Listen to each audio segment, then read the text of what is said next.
A병원에서는 환자가 원하는 그대로 상안검 수술로 해결할 수 있다고 판단하는 거고, B병원에서는 이걸 상안검 수술로 눈꺼풀 중간을 다 제거하면 어색한 쌍꺼풀이 될 것 같으니 눈 뒤쪽 부분을 눈썹 아래에서 들어올려 제거하는 게 더 낫겠다라고 판단하신 겁니다. 안녕하세요. 여러분의 꿈을 현실로 만드는 닥터드림입니다. 상담 오시는 분들이 호소하시는 것들 중 하나가 바로 병원마다 추천 수술이 달라서 선택하기 어렵다는 부분입니다. 권하는 수술의 종류가 완전히 다를 때 선택하는 방법과 같은 수술이어도 수술 가격이 천차만별일 때 고르는 비결을 알려드리겠습니다.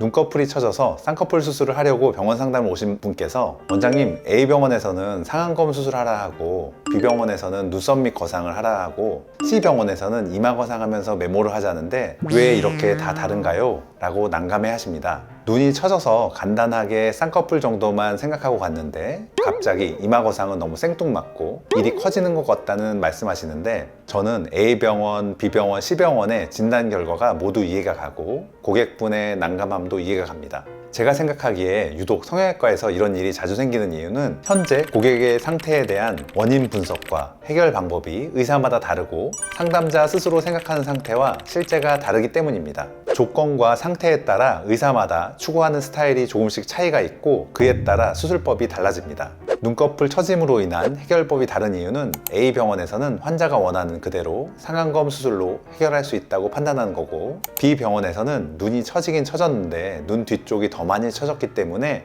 이걸 상안검 수술로 눈꺼풀 중간을 다 제거하면 어색한 쌍꺼풀이 될 것 같으니 특히 더 많이 처진 눈 뒤쪽 부분을 눈썹 아래에서 들어올려 제거하는 게 더 낫겠다라고 판단하신 겁니다. C병원에서는 눈꺼풀이 처지면서 눈썹을 들어올려 이마로 눈을 뜨면서 이마에 주름이 많이 생기고 이마 근육이 발달하면서 울퉁불퉁한 것도 맘에 걸리고 눈과 눈썹 사이 간격을 확보해주면서 작게 쌍꺼풀을 만들면 자연스럽고 티 안 나면서 이마까지 봉긋하고 예뻐지니까 훨씬 젊어질 수 있겠다라고 판단하신 겁니다. 하지만 고객분 입장에서는 이마 거상은 생각도 안 하고 갔는데 하필 왜 비용 높은 수술을 권하는지 과잉진료 아닌가 의심스럽고 일이 커지는 것 같아 부담스러우실 수 있습니다. 특히 여기서는 이렇게 하라고 저기서는 저렇게 하라고 하는데 완전 다른 진단이면 당연히 혼란스러울 수밖에 없습니다. 그래서 이럴 때 가장 바람직한 방법은 3-4군데 상담받아보고 가장 설득력 있고 내가 원했던 이미지와 일치하는 곳으로 선택하는 게 좋습니다.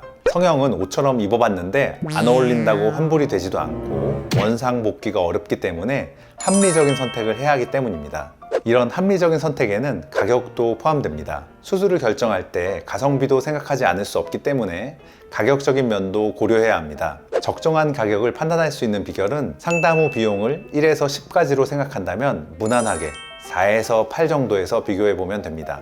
이때 판단 기준에 넣어야 할 조건은 단순히 가격만으로 비교할 수 없는 가치입니다. 진단과 추천 수술이 내가 생각하는 것과 비슷한지, 내가 원하는 이미지를 만들어낼 수 있을지, 병원 홈페이지 전후 사진이나 상담 시 느꼈던 집도의의 경험과 손기술, 그리고 신뢰감입니다. 명품을 살 때 브랜드 가치를 사듯 병원도 믿음과 신뢰를 사는 것이라고 생각합니다. 그래서 집도의와의 심도 있는 상담이 중요합니다. 이 신뢰에는 수술 실력도 포함되지만 당부드리고 싶은 말씀은 수술 후에도 집도의와의 소통이 언제든 잘 이루어질 수 있는지, 만에 하나 부작용이 생기거나 뭐가 잘못됐을 때 끝까지 책임져 줄 수 있는지에 대한 신뢰감이 중요합니다. 그래서 수술 후 관리나 이런 부가적인 것들까지 꼼꼼하게 생각해 보시는 게 좋겠습니다. 단순 매몰 자연유착 쌍꺼풀 수술의 경우 요즘은 안과나 산부인과에서도 할 정도로 대중화된 비교적 간단한 수술법입니다. 수요와 공급 법칙에 따라 할 줄 아는 사람이 많아지고 난이도가 낮으면 수술 가격이 저렴해집니다. 반대로 고난이도 수술일수록 잘 할 수 있는 사람이 적어지니 가격은 상승하게 되고요. 또 같은 수술이라도 1년차와 10년차의 숙련도가 다르기 때문에 가격은 또 달라지게 됩니다. 이건 나만 할 수 있다, 내가 진짜 잘한다 하는 특수하고 자신 있는 수술일수록 가격 차이는 있을 것이고 상담 시에도 권하는 수술이 될 겁니다. 또 첫 수술이냐 재수술이냐에 따라서도 가격 차이는 생길 수 있습니다. 재수술의 경우 수술 부위에 피부 안쪽 조직들이 서로 엉겨 붙어 있는 유착이 생겨 있어서 이걸 손상 없이 잘 풀어주면서 다시 라인을 잡는 과정을 거쳐야 하기 때문에 아무래도 더 신경이 쓰이기 마련입니다. 한정된 예산이 있기 때문에 비용이 중요하긴 하지만 나는 무조건 싼 거로 하겠다, 제일 간단한 걸로 저렴한 곳에서 하겠다 했을 때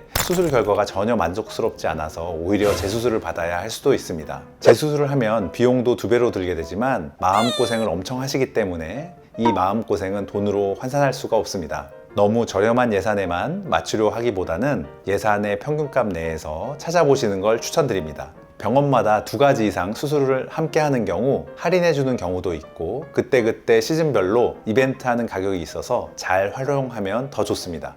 그럼 여기서 생기는 의문점이 있으실 겁니다. 상담 가기 전부터 가격을 대강 알면 미리 필터링해서 가면 좋은데 왜 전화로는 가격을 알 수 없을까요?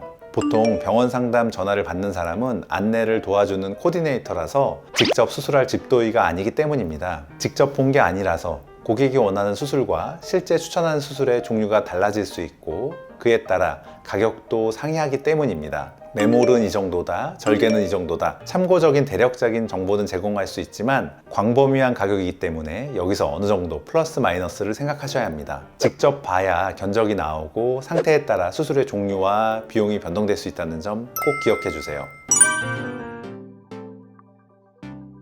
네, 오늘은 같은 상황이어도 병원마다 추천 수술이 다른 이유와 병원을 선택하는 기준, 그리고 가격적인 면에서도 합리적인 선택을 하실 수 있는 방법에 대해 말씀드렸습니다. 저 또한 환자분들에게 신뢰를 드리고 정확한 진단과 해결법을 제시해 드릴 수 있도록 더욱 노력하는 드림캐쳐 닥터 드림이 되겠습니다. 끝까지 시청해 주셔서 감사합니다.